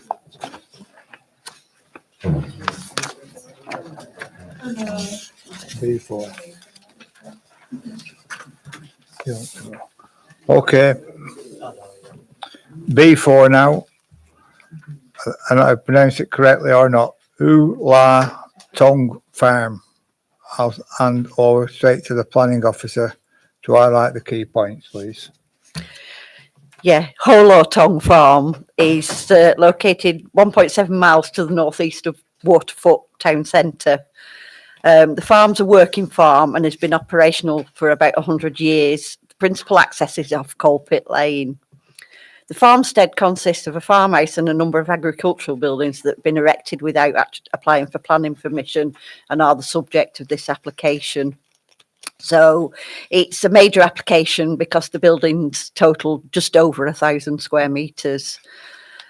In terms of consultation responses, LCC Highways have no objection. The agricultural consultant is happy that the buildings are reasonably necessary for agricultural use. And LCC Lead Flood Authority have requested that further drainage details are required via condition. In terms of principle, it's located in the countryside where agricultural use is appropriate and supported by national and local policy. And as I said before, the buildings are deemed necessary by the agricultural consultant. In terms of visual amenity, the buildings are well screened and blend in with the rural landscape, and the materials are typical for agricultural use, and there's no impact on landscape character of the area. There's no nearby residential amenity issues. Highways have no objection to the proposal, and the application is recommended for approval subject to the conditions in the report. Thank you. Okay, thank you. Again, with no one to speak for or against, it's straight over to the committee. Any members like to comment or ask the officers any questions for clarification? Okay. Officers recommend for Kenya. Okay. I'm happy to second that. So we can go to the vote on that. Those in favour? Clearly carried. Thank you very much. Thank you. Okay. B5, 2025/0256, Rottenstall Town Square, Rottenstall. I'll hand over to the planning officer for highlights on this key points. This application is a council application on council-owned land, and it seeks permission to erect the Bowl and Hare sculpture within the landscaped area of Rottenstall Town Square. The sculpture is formed from various steel plates with a structural steel column introduced within the hare's body, and it will be installed on a new concrete foundation that's in the ground. So the dimension for the hare are as follows. It has a height of 3.5 metres and a square concrete block of 1.4 metres on which it sits. So in terms of the context of the site, it's an open landscaped area functioning as a town square, and it's close to the redeveloped bus station and all the public realm improvements. In terms of consultation responses, Growth Lancashire have no objection. LCC Highways have no objection. Rosendale Civic Trust don't mind the hare, but think it should be in Whitaker Park. It's saying it's not symbolic of Rottenstall Town Square. Been no objections from the public. So in terms of principle, it's acceptable. No impact on heritage or visual amenity. No impact on residential amenity, and highways are acceptable with conditions. So it's recommended for approval with the conditions on the report. Okay, thank you. Again, with no one speaking for or against, it's straight over to the members, please, for clarification. Anyone would like to ask questions to the officer? Okay, well, you've got a recommendation in front of you. Would you like to go to the vote? Go on, it's over to you. I'll move that, Chair. Okay, second it. Yeah. Those in favour? Clearly carried. Thank you. Again, the last one, which is B6, and again, the only reason this is here, it's because it's Rosendale Council land. It is, just bear with me for one moment. It's application 2025/0282. I'll now hand over to the officer on this, please. Thank you. So this application, the application for the market redevelopment has already been approved by the committee. This application seeks to make changes to the approved documents, the drainage strategy. So the key changes are several elements omitted. So external landscaping finishes have been taken out. 3 external kiosks have been removed from the scheme. There's an existing BT pole at the rear that was going to be relocated, but the cost of that is making it unviable. So it's going to be retained in its existing position, meaning the external area, the car parking area, has to remain probably more or less as it is now. The external access road is to be formed in traditional black asphalt as opposed to red. Fencing between the external kiosks has been removed. The external bike store has been omitted, that was a contentious element of the original scheme, given its location next to Tufty's. The external doors to the market kiosks along the front of the market hall, those have been removed, and so now all of the front of the market hall will be accessed from inside, making everything inside accessible only from inside. The internal stage has been omitted, soft landscaping been omitted, the refuse store has been relocated back to its position where it is now. The photovoltaic array has been omitted.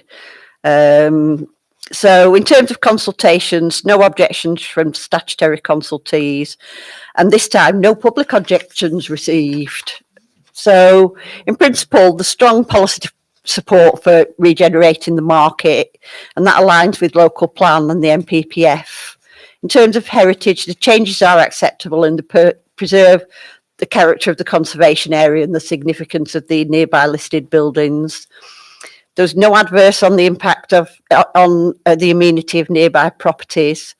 Highways are it's acceptable to highways subject to the cycle store details being submitted as part of a condition. And in terms of the changes to the Environment Agency flood maps, the site is partly in flood zone 3, which is where the refuse store is now and will be in the future. So the EA have asked for a flood risk management plan. And also we still need biodiversity enhancement. So again, it's approved, it's recommended for approval, subject to the conditions in the report. Thank you. Okay, thank you. Again, there's no one to speak for or against its comments, and over to the members. Okay. Councillor Aston. Thank you, Chair. Sorry, did I get that correctly? The solar panel proposal has gone. Is there any particular reason for that? Well, I wouldn't know. It would need you'd need to speak to the economic development team. I can only assume cost. Would that not form within the climate change SPV? Requirement for solar consideration of solar panels? I think because it's on the front, it would need permission because it's in the conservation area. So sorry. What I meant was that I understood that there was requirements for solar panels on certain size developments in the climate change supplementary planning document. Would this not apply?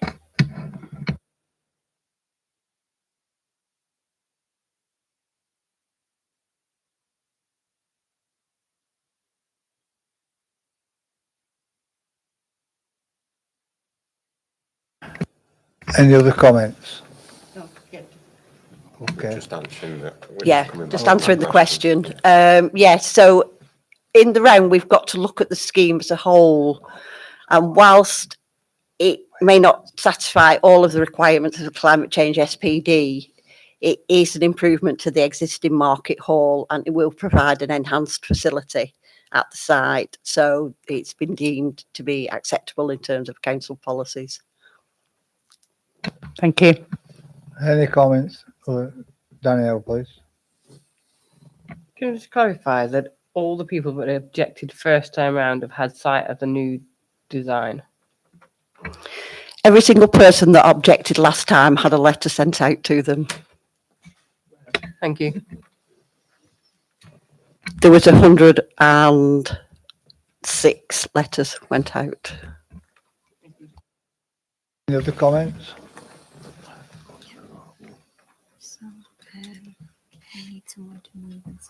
Okay, we need someone to move this and second it, please. I'll move the recommendation, Chair.